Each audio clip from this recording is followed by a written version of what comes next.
berlalu, ku memuji, ku bersyukur, memuliakan namamu, Allah Bapa, Putra, Roh Kudus.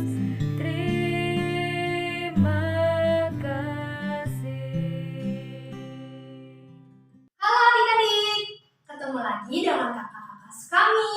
Hari ini seperti biasanya kita akan mendengarkan Injil, membuat kreativitas, dan menari. Nah, sebelum itu yuk kita berdoa dulu. Oke, dalam nama Bapa dan Putra dan Roh Kudus. Amin. Allah Bapa yang Maha Baik, syukur dan terima kasih karena Engkau telah membimbing kami untuk hadir dalam pertemuan ini. Bantulah kami agar dapat mengerti pengajaran yang akan disampaikan kakak-kakak pendamping kami. Amin. Dalam nama Bapa dan Putra dan Roh Kudus. Amin. Halo adik-adik, setelah kita berdoa, mari kita membaca Injil. Injil kali ini dari Markus bab 4 ayat 26 sampai 34. Inilah Injil Yesus Kristus menurut Markus. Sekali peristiwa, Yesus mengajar di hadapan orang banyak. Katanya, "Beginilah hal kerajaan Allah. Kerajaan Allah itu seumpama orang yang menabur benih di tanah. Malam hari ia tidur, siang hari ia bangun, dan benih itu mengeluarkan tunas. Dan tunas itu makin tinggi. Bagaimana terjadinya, orang itu tidak tahu. Bumi dengan sendirinya mengeluarkan buah. Mula-mula tangkai lalu bulir. Kemudian butir-butir yang penuh isi pada bulir itu. Apabila buah itu sudah cukup masak, orang itu segera menyabit, sebab musim menuai sudah tiba." Yesus berkata lagi, "Dengan apa hendaknya kita dibandingkan kerajaan Allah itu? Atau dengan perumpamaan manakah kita hendak menggambarkannya?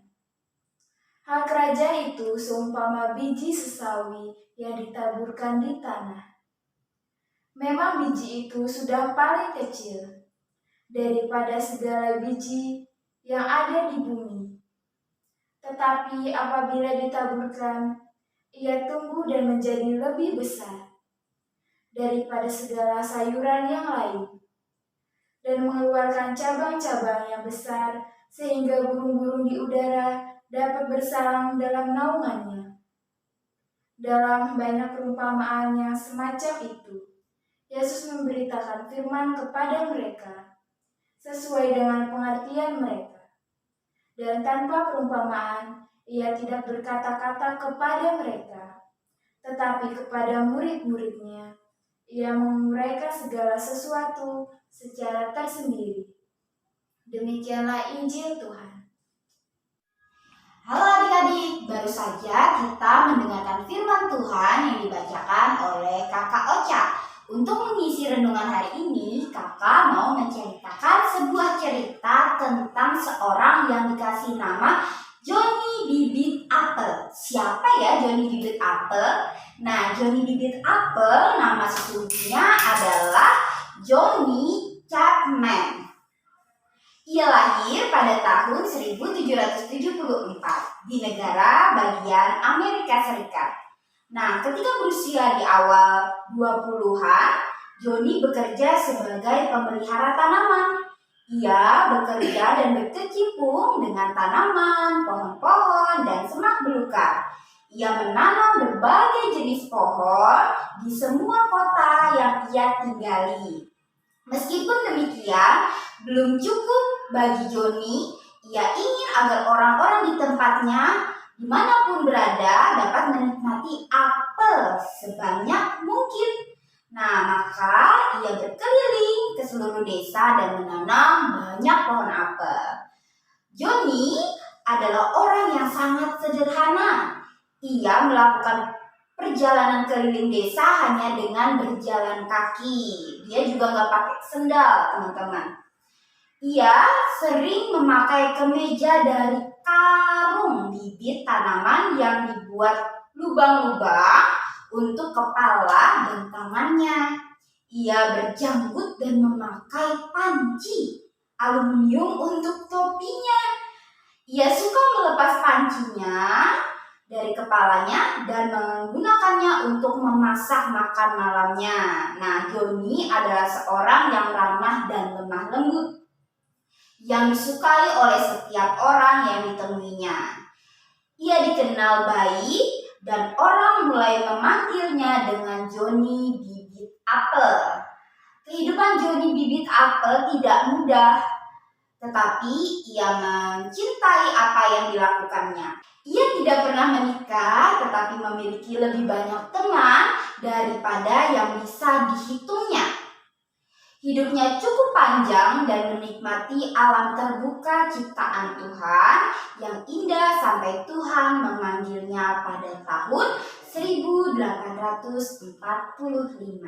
Seperti halnya Joni yang menanam banyak pohon apel untuk semua orang yang telah diceritakan oleh Kakak Maria, begitu juga yang dikehendaki oleh Allah untuk kakak-kakak dan adik-adik, agar kita bersemangat menanam benih kabar baik dimanapun kita berada, dan apabila kita terus membawa kabar baik tentang Yesus, maka kabar itu akan terus berakar dan bertumbuh di dalam hidup kita semua. Amin. Dah. Ayo adik-adik, siapa yang sudah mendapatkan ayat emasnya? Ayat emasnya adalah: memang biji itu paling kecil di antara segala jenis benih, tetapi apabila ditaburkan, ia tumbuh menjadi lebih besar. Nah, itu tadi adalah ayat emas hari ini. Jangan lupa dicatat di buku catatan adik-adik ya. Halo adik-adik, hari ini kita mau menggambar ya. Sebelum itu kita siapkan dulu buku gambar, pewarna, dan pensil. Ayo kita menggambar. Nah adik-adik, kita akan membuat pohon ya. Pertama-tama kita buat batang pohonnya terlebih dahulu dengan garis seperti ini.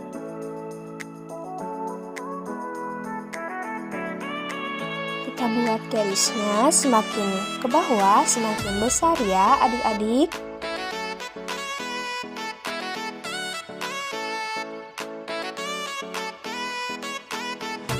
Nah setelah itu kita akan membuat ranting-rantingnya dengan huruf V seperti tadi, tetapi agak kecil ya. Oke, sekarang kita akan menggambar daunnya. Nah, kita buat bentuk seperti ini. Ini bentuknya seperti huruf W.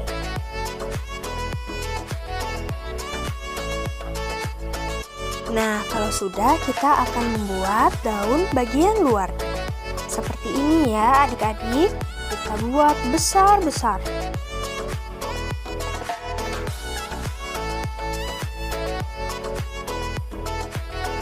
Setelah itu, kita akan menggambar buahnya.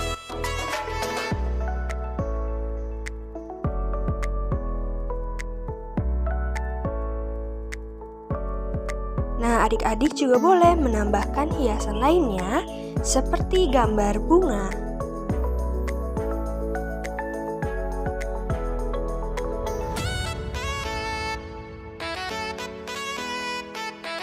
Kita tambahkan sedikit daunnya.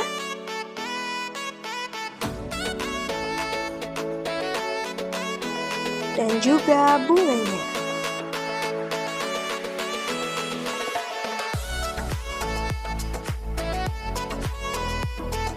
Nah, agar lebih cantik, kita beri hiasan seperti pohon habis dipotong. Kita beri juga hiasan lainnya seperti garis-garis pohonnya. Nah, sudah deh, kita mulai mewarna. Nah, pertama-tama kita akan menggunakan warna coklat untuk mewarnai bagian batang pohonnya.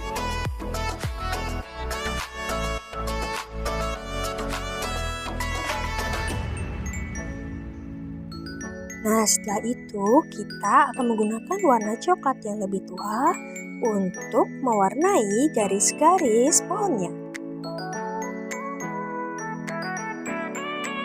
Nah, kalau sudah kita akan mewarnai dalamnya ya adik-adik.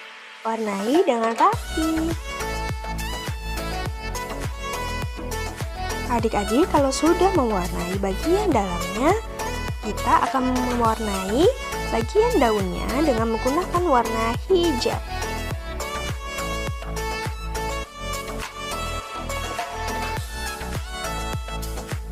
Jangan lupa warnain juga bagian luarnya menggunakan warna yang sama.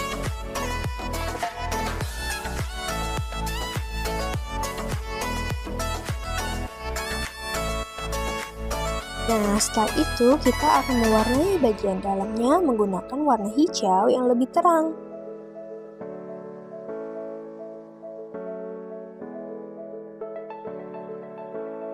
Jangan lupa mewarnai buahnya menggunakan warna merah. Ya, adik-adik jangan lupa juga mewarnai bunganya dengan menggunakan warna oranye atau warna kesukaan kalian. Setelah itu kita selesaikan warnaannya dan bisa juga ditambahkan hiasan sekreatif dan secantik mungkin.